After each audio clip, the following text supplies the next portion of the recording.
Here we go again. We have arrived at spot number 39 of our top 50 greatest players of all times lived. And Peter, number 39 is none other than Boris Gelfand. Boris Gelfand, he is born in 1968 in Minsk, which at that time is the Soviet Union, which makes him 52 years old today. What brings Boris into our top 40 on this list? Well, I think a mix of things. Of course, mainly his World Championship record.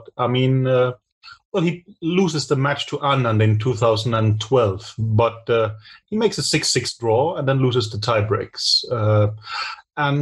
But people tend to forget that he was actually number 2 in 2 World Championship cycles. Also in 2007, there was the World Championship tournament where Vichy wins it, but Gelfand is actually the runner-up there, and the only reason Vichy hasn't won by the last round is that Gelfand is actually still in the race at the time. So, Gelfand twice gets to be the world-wise champion, and I think I recall him telling me at some point that, well, couldn't it just be like in chess that, like with the vice president, that at some point the president is away for duty, so you actually get to be the acting president, the world champion. So you see, he's also a bit joking in the defeat, but that is sort of quite late in his career. If we go back to 1995, he reaches the kind of finals of the candidates tournament and loses it to Karpov. This was a special situation because, Kasparov and Short had broken free, so they needed to find a new world champion. So they had a candidate tournament with 2 winners, and there, he loses the final to Karpov. But had he won that match against Karpov, he had to play a world championship match against Kamsky, where he might have been the favorite. So he was actually close to the title in 1995, and then again 17 years later, which is an incredible span. I think it's just, unique for modern times in that sense, at least.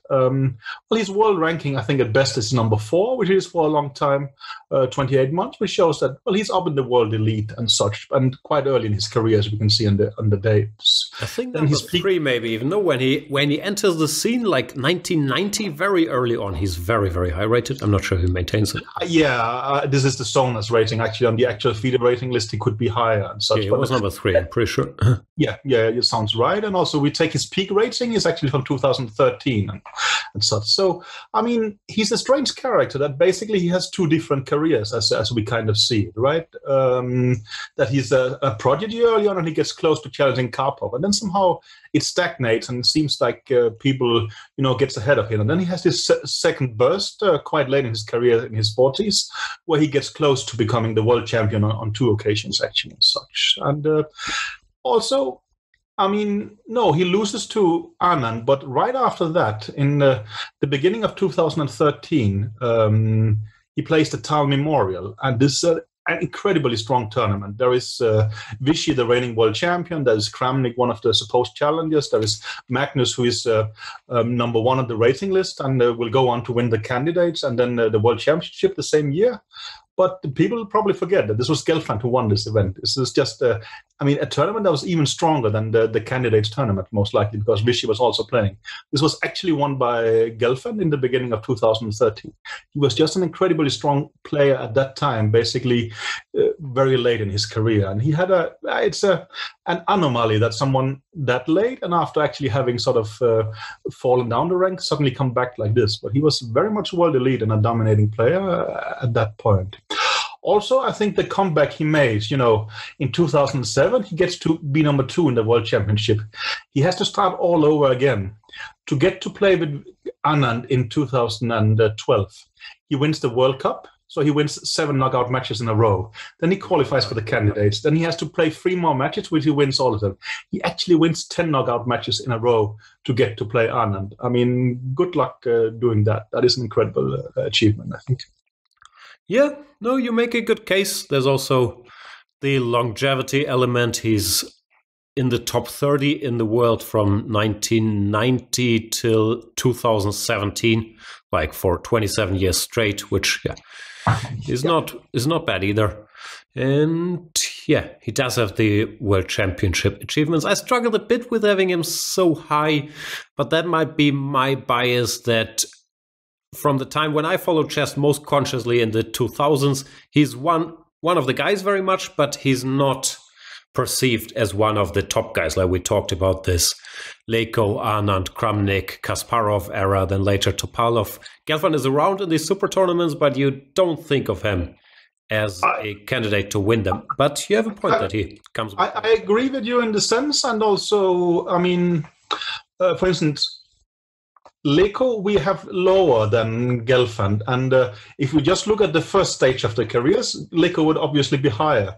But then Gelfand has this sudden burst later where he becomes not world champion, but as close as you can get on 2 occasions, and wins super tournaments and such. And maybe the second part would always be enough to have at this stage, but somehow combined, I think they deserve it. And well, Leko is a young guy; he's 40. I mean, Gelfand does the best part of his career later, so Leko can just do the same, and we will up him. For instance, is that that's your comparison, right? No, not necessarily. I'm just mentally going through guys we talked about. We had other guys with long careers like Portich and Polugajewski, but they don't have this getting that close to the world championship. They don't have the same peak as him. It's true that they were much more stable, but Gelfand, at least late in his career, has this kind of clutch where, well, not at the final stage, but still, he actually managed to get the sporting things done and such, despite he's not as high in the ratings as he was earlier in his life.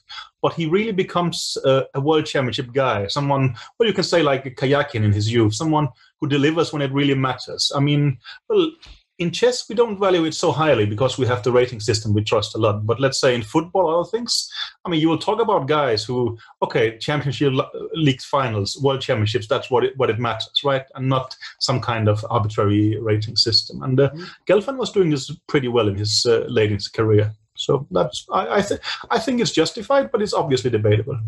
No, I think I'm with you. And let's have a look at one of his games, or a fragment. This is against Vishy Anand in 1993. That's a while ago. Yeah, very much so. It's like almost 20 years before they have a world championship match, right? Where do we jump in? Good old Semislav debate. Yeah, it's something that will also happen quite later in their career. But, well, this is kind of a theoretical line, and both players was probably in their preparation.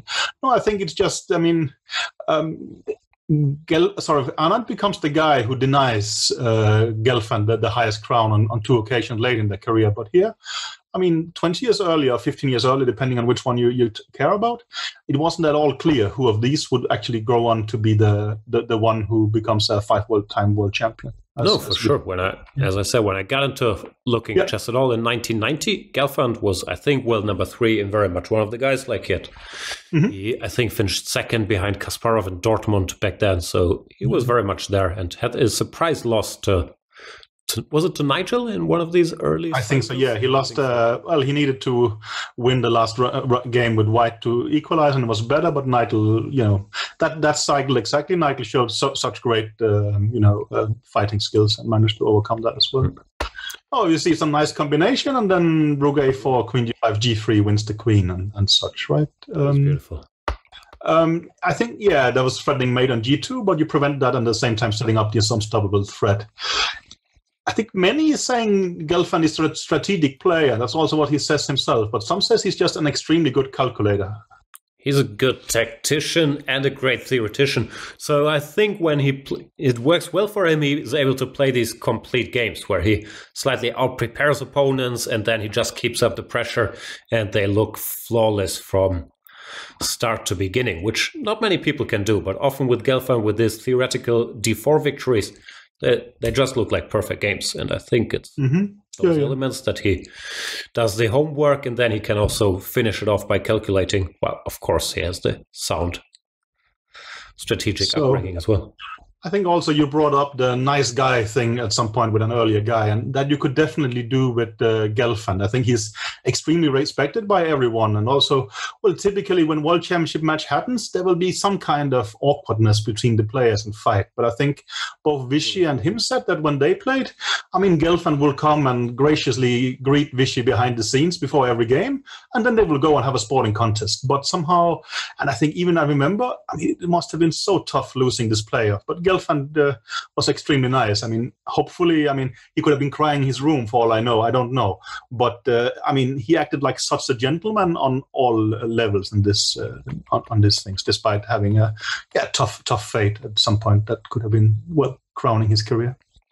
Yeah, I told this story in a different video when I was, I don't know, 21 or something. Through random occurrences, I had a chance to have breakfast with Gelfand in Austria because he was around the place where I was playing for the club, and I was really just an annoying 21-year-old kid. You knew me then, and I had a lot of questions, but he was incredibly gracious and friendly, and he was a superstar to me, completely down to earth. We played some blitz. He gave me some advice on whatever Sveshnikov or what we discussed, and yeah, just a joy to be around, which I didn't expect or didn't take for granted as a young punk, really. I have the same. I brought a second to some tournament in Amsterdam where Gelfand was playing, and he said, I had breakfast with Boris today. He was talking with me, like, no problems whatsoever. They had a friendly conversation. All was great. I mean, yeah. What's not to like about Boris, right? So, yeah. All right, Boris. Number 39 for Mr. Gelfand. Thank you as for watching.